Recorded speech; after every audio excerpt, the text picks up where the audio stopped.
JJP को किसानों के मुद्दे पे अगर उस समय उन्होंने अपनी जुबान बुलंद की होती, अपनी आवाज़ बुलंद की होती, तो शायद इसका फ़ायदा मिलता उनको अब नज़र आता। लेकिन देखिए 4.5 साल तक तो आप सरकार कि अम्बाला से विधायक हैं। लगातार 2014 से लेकर अब तक अनिल विज की ये मांग थी कि मुख्यमंत्री की कुर्सी पर वो ही काबिल।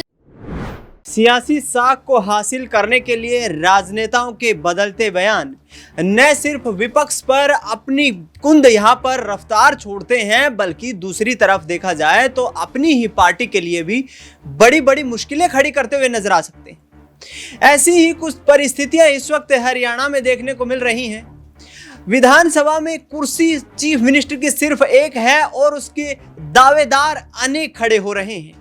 हाल ही में अनिल विज ने जिस तरीके से केंद्रीय गृह मंत्री अमित शाह से मुलाकात की, अपने इरादे जाहिर करते हुए कहा कि मैं हरियाणा में संगठन के जुड़ाव से लेकर के अब तक सबसे पुराना राजनेता हूं, लिहाजा सबसे बड़ी कुर्सी की जिम्मेदारी मुझे दी जानी चाहिए थी।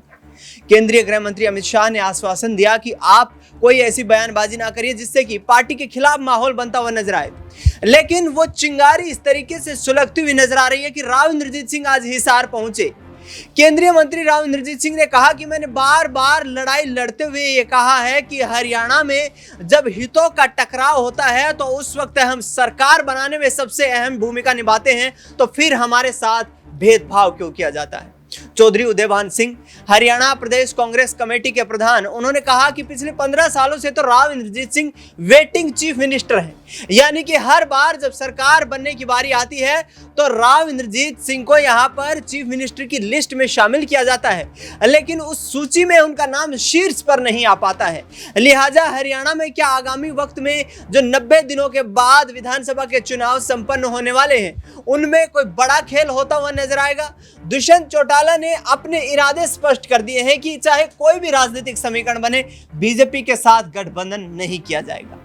उनके प्रवक्ता ने यहां पर साफ तौर पर बयान देते हुए कहा कि जननायक जनता पार्टी की स्थापना के बाद से उनकी सबसे बड़ी यह गलती रही कि भारतीय जनता पार्टी के साथ गठबंधन किया गया। महज 2 लोकसभा की सीटों की मांग की गई थी और वहां पर गठबंधन टूट गया। न्यूज रूम में इस वक्त मौजूद हूं, तमाम सहयोगियों से जानने की कोशिश करेंगे। अमन जी मेरे साथ मौजूद हैं। सर, क्या समझते हैं राव इंद्रजीत सिंह का यह बयान कि अब मुझे इंतजार और नहीं करना चाहता मैं, और मुझे सीएम की कुर्सी चाहिए क्योंकि सरकार बनाने में हमारी अहम भूमिका रहती है। क्या यहाँ पर दिग्गज नेताओं की अनदेखी करना कहीं ना कहीं संगठन को भारी पड़ता हुआ नजर आएगा? देखिए दिनेश जी, बिल्कुल राव इंद्रजीत जो बात कह रहे हैं वो दरअसल वो अब नई बात नहीं है, क्योंकि इससे पहले भी कई बार उनके स्टेटमेंट ऐसे आए हैं जिसमें उन्होंने बताया है कि वो बहुत पुराने नेता हैं, बीजेपी के तमाम मोर्चों पर काम किया है। पार्टी जब बहुत संघर्ष कर रही थी उस समय पार्टी का झंडा बुलंद वो कर रहे थे, तो ऐसे में अगर सीएम बनने की जिम्मेदारी इस बार आती है तो वो उनको मिलना लाजमी सी बात हो जाती है, क्योंकि अच्छा खासा अनुभव रखते हैं हरियाणा की राजनीति का। लेकिन उसके बावजूद भी जिस तरह से उनको दरकिनार किया जा रहा है, क्योंकि आपने देखा बीते दिनों जो गृह मंत्री अमित शाह और बीजेपी के बहुत बड़े चाणक्य कहे जाते हैं अमित शाह,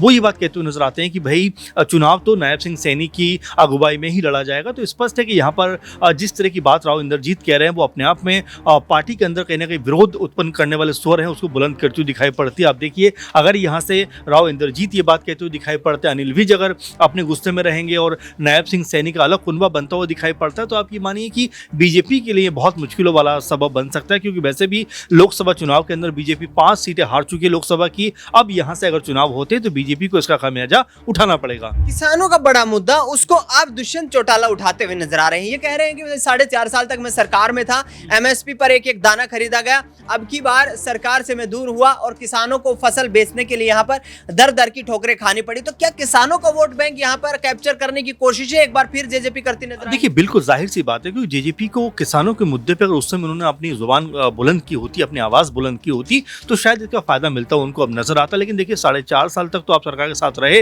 अब आकर ये बात कहते हो कि हम सरकार के बड़े जो किसानों के बड़े हितैषी हैं, सरकार जो भी फैसले कर रही है गलत कर रही है, किसानों पर इसका गलत प्रभाव पड़ रहा है। तो ऐसे में अब यहाँ से दुष्यंत चौटाला की जो स्थिति है बहुत सोचनीय होती चली जा रही है, क्योंकि आप देखिए लोकसभा चुनावों में एक भी सीट के ऊपर कहीं भी फाइट में नजर नहीं है, जो ये बताता है कि यहाँ से जेजेपी जो है हरियाणा के अंदर अपने आप को मुश्किलों में पा रही है। इसीलिए अब शायद दुष्यंत चौटाला को ये एहसास हो रहा हो किसानों के साथ अगर वो खड़े रहते तो उसका फायदा मिलता हुआ उनको नजर आता। भूपेंद्र सिंह हुड्डा राज्यसभा की सीट को लेकर के असमंजस की स्थिति में है कि भाई हमारे पास 33 विधायकों का समर्थन है, राज्यसभा की सीट को जीतना है तो हमें 13 से 14 विधायकों की और आवश्यकता है। यदि दुष्यंत सिंह चौटाला अपने 10 विधायकों के समर्थन को लेकर आश्वस्त हैं तो हमें समर्थन दें, हम चुनाव लड़ेंगे। तो क्या यहाँ पर जो मैच फिक्सिंग की बात दुष्यंत चौटाला के द्वारा की जा रही है कि हुड्डा बीजेपी के साथ मिलकर मैच फिक्सिंग कर रहे हैं, इस बात में कितना दम नजर आता है? देखिए, पहली बात दुष्यंत चौटाला के लिए ये भी मुश्किल वाली बात हो रही है कि जो 10 उनके पास विधायक हैं, क्या वो उनके पास हैं? क्योंकि अभी तक भी जो खबरें थी 3-4 विधायक ऐसे हैं जो पाला बदलने को एकदम तैयार खड़े हुए हैं। तो ऐसे में अभी इसको लेकर भी बड़ी कह सकते हैं अलग तरह का माहौल बनता हुआ दिखाई पड़ा, क्योंकि कांग्रेस पार्टी ये बात कह रही है कि भाई हमारे पास 32-33 विधायक हैं, अगर यहाँ से 10 विधायक दुष्यंत चौटाला के आ जाते हैं तो हम एक बड़ी जीत दर्ज करते हुए राज्यसभा चुनाव में नजर आ सकते हैं। लेकिन इतना आसान नजर आता नहीं, क्योंकि बीजेपी भी किसी भी तरह से जो उनका माहौल है उसको बिगड़ने देना नहीं चाहती। लेकिन हाँ, ये तय बात है कि जिस तरह से जब दुष्यंत चौटाला बीजेपी के साथ थे वो ताकतवर थी, वो ताकत अब नजर नहीं आती। लेकिन दुष्यंत चौटाला की अब वाकई में कांग्रेस पार्टी का साथ दें, क्योंकि पहले भी आपने देखा था कि नामों को लेकर अड़ंगा आपस में कह सकते हैं होता हुआ दिखाई पड़ रहा था। लेकिन क्या आने वाले दिनों में स्थिति होगी वो स्पष्ट हो जाएगी। लेकिन हाँ, ये जरूर मानिए कि दुष्यंत चौटाला के लेकर अगर बात करें तो उनके लिए चीजें अब मुश्किल होती चली जा रही है हरियाणा के अंदर। हरियाणा की राजनीति में दुष्यंत चौटाला के लिए चीजें मुश्किल होती नजर आ रही हैं। बहरहाल जमीन को कैसे बचाएंगे ये बड़ा सवाल खड़ा हो गया है, क्योंकि 2019 में जब विधानसभा का चुनाव था उस वक्त 18% वोट बैंक उन्होंने कैप्चर कर लिया था। नाजमीन मेरे साथ मौजूद हैं। नायब सिंह सैनी के चेहरे पर चुनाव लड़ने का दाव यहाँ पर बीजेपी के लिए भारी पड़ सकता है, क्योंकि नायब सिंह उतना चर्चित चेहरा नहीं है कि पूरे हरियाणा में परचम लहरा पाए। देखिए, बिल्कुल नायब सिंह सैनी को लेकर भारतीय जनता पार्टी में ही दो गुटबाजियां यहाँ पर देखने को मिल रही हैं। जहां एक तरफ पंचकुला में केंद्रीय गृह मंत्री अमित शाह ये ऐलान कर देते हैं कि जो आगामी विधानसभा चुनाव है वो नायब सिंह सैनी के नेतृत्व में लड़ा जाएगा। तो वहीं हम बात करें राव इंद्रजीत की या बात हम अनिल विज की करें तो अनिल विज को लेकर अगर हम देखें तो 6 बार के अंबाला से विधायक हैं। लगातार 2014 से लेकर अब तक अनिल विज की ये मांग थी कि मुख्यमंत्री की कुर्सी पर वो ही काबिज होते हुए नजर आए। लेकिन हमने ये देखा कि 2014 में जब तस्वीरें साफ होती हुई नजर आती है मनोहर लाल खट्टर। लेकिन नाजमीन रोकना चाहूंगा, अनिल विज यहाँ पर अंबाला की सीट भाजपा को हरवा देते हैं लोकसभा चुनाव में। ऐसे में अनिल विज को किस आधार पर चीफ मिनिस्टर बनाया जाए? देखिए, अनिल विज की नाराजगी तो साफ तौर पर झलकती हुई नजर आएगी जब देखने को ये मिला कि तख्ता पलट हरियाणा में होता हुआ नजर आया, जब ये दाव खेला जा रहा था कि अनिल विज को कहीं ना कहीं मुख्यमंत्री बनाया जा सकता है। लेकिन इसी बीच में नायब सिंह सैनी को मुख्यमंत्री बना दिया जाता है। और आप ये देखेंगे कि लोकसभा चुनाव में भी अनिल विज की नाराजगी इस आधार पर देखने को मिली कि जब अंबाला से बंटो कटारिया यहाँ पर चुनावी मैदान में उतरी तो हार का सामना इस वजह से करना पड़ा क्योंकि अनिल विज खुद ही प्रचार प्रसार करते हुए ज्यादा हरियाणा में देखे नहीं गए। और खासकर अपनी अंबाला ये विधानसभा सीट को लेकर अगर हम बात करें, लेकिन अंबाला में यदि चुनाव प्रचार करते हुए दिखाई नहीं दिए तो क्या यहाँ पर बीजेपी हाईकमान इतना बड़ा दाव अनिल विज के चेहरे पर खेल सकती है कि चीफ मिनिस्टर उनको घोषित कर दिया जाए? देखिए, मनोहर लाल खट्टर के चेहरे पर भी दाव खेला गया।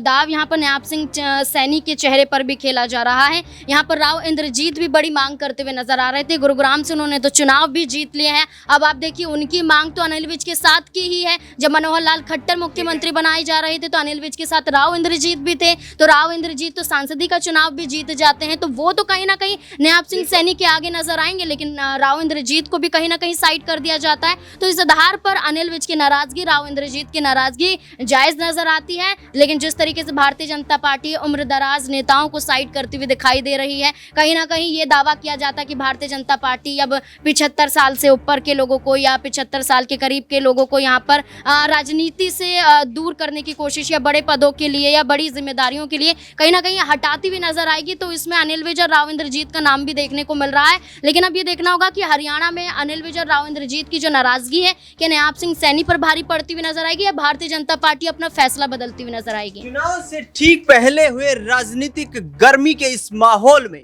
क्या भारतीय जनता पार्टी अब खुद ही अपनी जिस डाल पर बैठी हुई है उस डाल को काटती हुई नजर आ रही है? क्योंकि दिग्गज नेताओं की नाराजगी कहीं ना कहीं चुनाव में प्रभावित कर सकती है पार्टी संगठन को। और ऐसे में वर्तमान में देखा जाए तो हरियाणा में 5 लोकसभा की सीटें गंवाने के बाद, 5 लोकसभा की सीटें कांग्रेस पार्टी के द्वारा जीते जाने के बाद यहां भूपेंद्र सिंह हुड्डा जोश लबरेज नजर आ रहे हैं। कहना यह है कि आगामी 3 महीने में ही हरियाणा की तस्वीर बदलती हुई नजर आएगी।